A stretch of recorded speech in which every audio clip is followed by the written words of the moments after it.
Picture your mind as a sprawling metropolis, a city of skyscrapers, parks, bustling streets, and quiet little corners. Each of these neighborhoods within this city represents a different emotion. Perhaps you're familiar with the Joy District, for instance. It's a place of laughter and light where the sun always shines and it's always happy hour.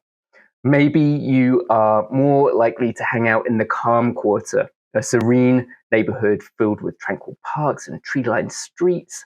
But as in any city, there are neighborhoods that are less familiar, less comfortable. These are the places you've heard about, places that maybe you've seen on a map, but you've never visited. These are the feelings that you are not so sure of. There might also be certain neighborhoods you consciously avoid, the ones you cross the street to steer clear of. These are the neighborhoods of unprocessed emotions where the exiled feelings you disowned and abandoned run the streets. When you're not able to name your emotions, it's like trying to navigate a city without a map.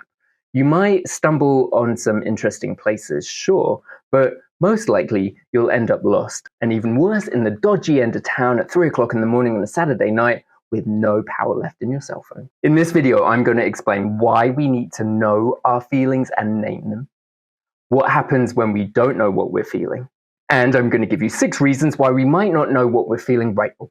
And after all of that, if you're still interested in improving your emotional literacy, you can join our mailing list and download a free feelings wheel, as well as the handouts from this video. Why do we need to know our feelings? Well, think about the neighborhood that you live in right now. Perhaps you're living in a very fancy part of town, perhaps not so fancy.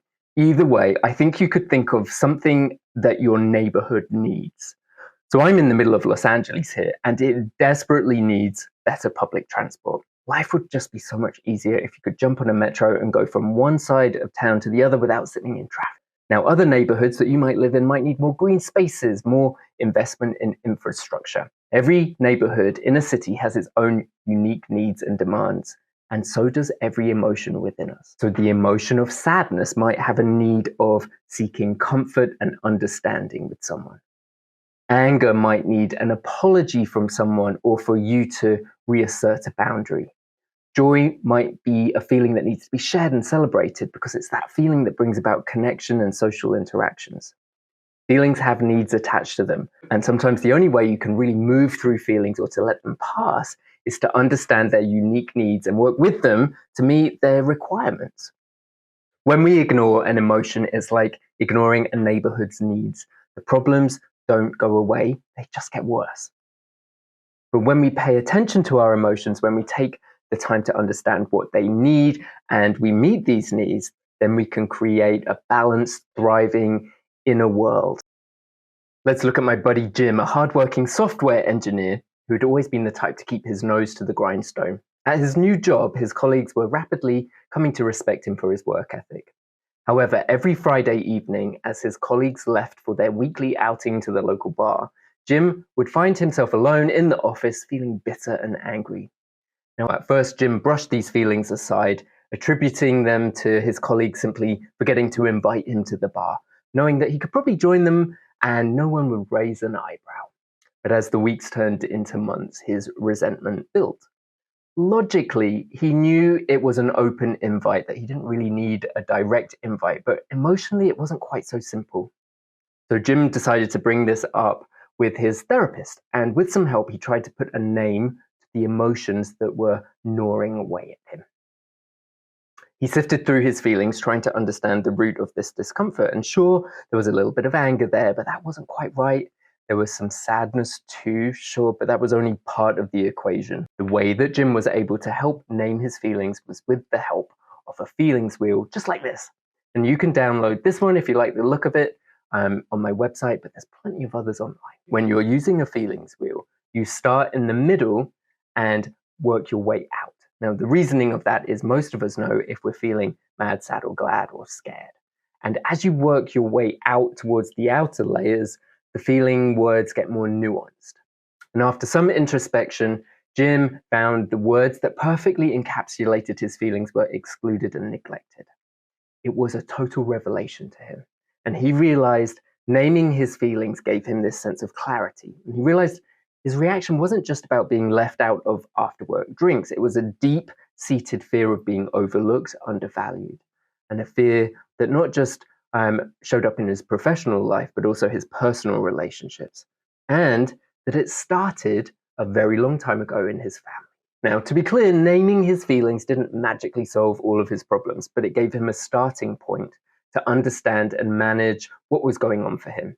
It was the first step in a journey towards emotional self-awareness and maybe even some healing. So the next Friday night, when he felt that surge of feelings come up, he was able to remind himself that this is the feeling of being excluded and neglected. And it was a feeling that was coming up from the past, and the combination of being able to name the feelings and knowing where it came from helped him pluck up the nerve to go and join everyone at the bar, where, of course, he was welcomed by his entire team. When you're exploring a new city, you probably find it helpful to name some of the landmarks to find your way around, and naming our feelings in much the same way helps us make sense of our inner world. When we label an emotion, we're not just sticking a name on it, we're acknowledging its existence, we're understanding its nature and giving it a place in our emotional library. So this act of labeling or naming is liberating. It frees us from confusion and chaos of unidentified feelings, and I think we feel less anxious. And when we become less anxious and able to name the feeling, I think we're able to address them with some wisdom and compassion.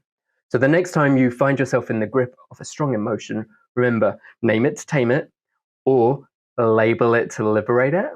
I know it's not quite as catchy as it. Now, this is not just woo-woo therapy talk. There is cold, hard data on the subject of affect labeling. There's lots of research papers on this, but the one that came across my mind was the one by Torre and Lieberman, and it shows us that affect labeling is akin to placing signposts in a new neighborhood.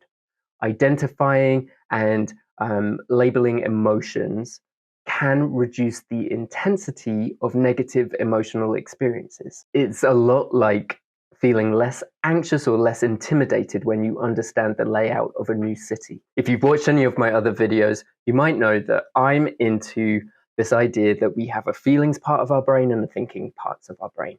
Now, ideally, we want to have the thoughts and feelings parts of our brain nicely balanced out. Sometimes my job as a therapist is to help people get in touch with their feelings. They live too much in the thinking part of their brain, and I need to balance them out by digging around for feelings. But when the opposite is true, our feelings can run rampant and literally override the cognitive part of our brain. The prefrontal neocortex goes completely offline when we're too angry or too upset, so nothing rational comes out of a heated argument with your partner. Torre and Lieberman's work suggests that affect labeling may work because we're actively reducing the amount of activity in the amygdala where all the emotions are running wild. So the very act of thinking about what you're feeling actually balances out your thoughts and feelings to return you to a more logical, calmer place. But what about the feelings that we don't want, or the feelings that we don't think we have? Now, I've got this theory that because we're all human, we've got access to all of the feelings. So if you are convinced you're never angry or never sad, I would probably challenge you on that. What I find happening in my clinical practice is that some of the feelings we don't think we have or we don't want just get banished to the underworld. So in the shadowy corners of this city that is our emotional landscape, there's an underworld of these unprocessed feelings. These are the emotions that we've banished from the main streets. We've exiled them to the outskirts. They're like the criminal elements of the city, hidden from plain sight, but still very much active. I'm pretty sure my emotional landscape is Gotham City from Batman. The feelings that we have banished to this underworld might be too painful or too uncomfortable to face. They might be feelings that were totally unacceptable to have in your household while you were growing up. And over time, we've learned to push them away, and we hide them in these back alleys and hope that they'll just stay out of sight. Just like a city's underworld, these unprocessed feelings can't be ignored forever. If left unchecked, they can rise up, causing chaos in the city. And in the real world, they can manifest as powerful, directionless anxiety or as a numbness that sort of covers your waking day. They can make us act in very impulsive ways, self-destructive ways. And it's like this criminal uprising in our city metaphor. We need to shine light into those corners and really start to look at those unprocessed feelings and understand them. And it's only then that we can really restore peace and order in our emotional landscape. We have to go on this adventure to look at what we're hiding. When you are in a new city, you might take a wrong turn and find yourself in an unfamiliar part of town. And it's really disconcerting sometimes when all of the buildings suddenly change and I don't know, the air smells different, even the sounds are unfamiliar. Sometimes we stumble onto emotions or feelings and we're at a loss as to what they are. Emotions are like these unfamiliar neighborhoods that we stumble across, and they can feel completely alien to us at times, and we'll have a hard time naming what we're feeling. So here are my top 6 reasons why you might not know what you're feeling straight away. Number 1, it's just not clear yet. Feelings are information. It's data coming in from the environment through our unconscious and up into our conscious mind, and then we have to turn them into words. Sometimes that just takes a second, and we need a bit more time for that feeling to become clear and crystallize. Number 2, fusion of emotions. In some cases, we might experience multiple emotions all at once, which can be very confusing. The emotions are so closely entwined that they cannot be distinguished from one another. And this fusion can result in feelings of ambivalence sometimes and can lead to procrastination. I find that when there's competing feelings going on about doing a certain task, we're much less likely to actually do it. Linguistics. Now, there are instances where an individual experiences an emotion or a combination of emotions that can't accurately be named because there is no English word for it. This is quite a new phenomenon, actually, and there's lots of research being done on it, and it's becoming increasingly more recognized as being quite a valid idea. Take, for example, the word hygge. It's a Danish word that we use to describe warm, comfortable, very friendly environments, but we use the word hygge because there is no English equivalent for it. Number 4, could be a new feeling. This is more common in children, obviously, when they experience an emotion for the first time. They lack the developmental capacity to really translate what's going on inside into words or identifiable emotions. So that's why the caregivers are saying, I think you're feeling cranky, I think you're feeling tired. We're giving them words to their experiences. Sometimes that is a lot of what I do in therapy, trying to name people's experiences because they just don't know what it is. And to be clear, I'm not telling them what they feel, I'm just sort of suggesting it, and we sort of pick it apart and decide if it's right or not. It could be dissociation. A little bit of a side note, it's dissociation, not disassociation. Pet peeve, I'm sorry, I'm going to correct you if I hear you say disassociation. It's not a word. Dissociation is a psychological defense mechanism where an individual completely detaches from their emotions. It originates typically in childhood as a response to feeling very overwhelmed, but as an adult, it can lead to a state where the individual is effectively numb to all of their feelings. When a baby gets too overwhelmed, they turn their head. That's trying to withdraw. And the next thing a baby will do when too much stuff is going on, they'll fall asleep. That is age-appropriate dissociation. And the final one is some internal censorship. This is when certain emotions are suppressed or repressed due to learned behaviors or a fear response. And again, often from childhood trauma. So for instance, if expressing anger or sadness was discouraged or even punished in your family environment, these emotions to this day could be pushed underground and become inaccessible. So when you do get angry or you do get sad, it would make sense that you don't quite know what you feel. We're getting closer to the end here. I wanted to remind you that every emotion is this neighborhood within your city. Every neighborhood is worth exploring. Every neighborhood can offer you something. These are places that shape our experiences, shape our lives, and guide our actions. So it's worth getting to know this whole emotional landscape inside of you. Don't be afraid of feelings. They're just information. They dissipate when you name them and when you explore them and when you lean into them. Remember to keep your map handy. Keep that compass calibrated because feelings can point you in the right direction that you want to be going in.